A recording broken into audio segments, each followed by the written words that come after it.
किरण कुमार का एक समय पर रेखा के साथ नाम जोड़ा गया था। हालांकि फिर दोनों के ब्रेकअप के बाद दोनों ने एक दूसरे को लेकर कई स्टेटमेंट्स दिए थे। रेखा ने किरण को मम्मा बॉय कहा था और इसे ब्रेकअप की वजह बताई थी।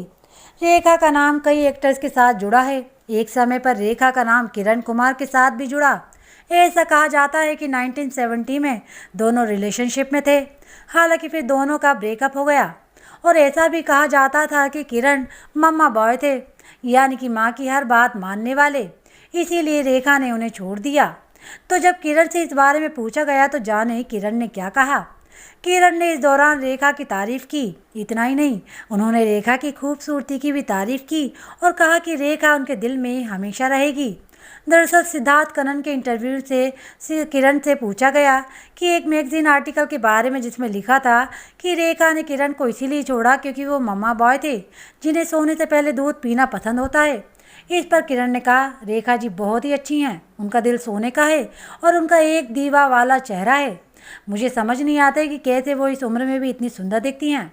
उनको लेकर मेरे मन में बहुत इज्जत है। मैं उनकी काफ़ी समय से नहीं मिला हूँ, लेकिन वो ऐसी इंसान है जो हमेशा मेरे दिल में रहेंगी। किरण ने आगे कहा, मैं उनके साथ टच में नहीं रहना चाहता।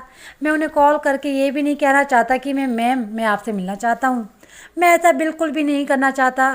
उनकी अपनी लाइफ है और मेरी अपनी। अगर किस्मत में लिखा होगा तो हम मिलेंगे और एक दोस्त के तौर पर बात करेंगे। दिल की सोना है वो।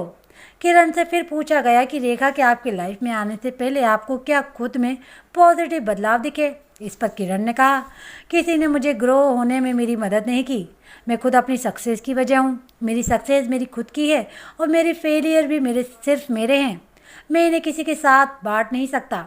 इसके बाद किरण से पूछा गया कि उनके कमेंट के बारे में जो उन्होंने 1975 में दिया था कि रेखा उनकी एक्स गर्लफ्रेंड की नकल थी और इस वजह से आप उनसे नाराज़ हो गए थे। इस पर किरण ने कहा, ऐसा कुछ भी नहीं हुआ। मुझे नहीं पता कि वो एक्स गर्लफ्रेंड कौन थी। मुझे नहीं लगता कि रेखा कभी ऐसा कर सकती हैं। ना उन्होंने कभी ऐसा किया और ना कभी वो ऐसा करेंगी।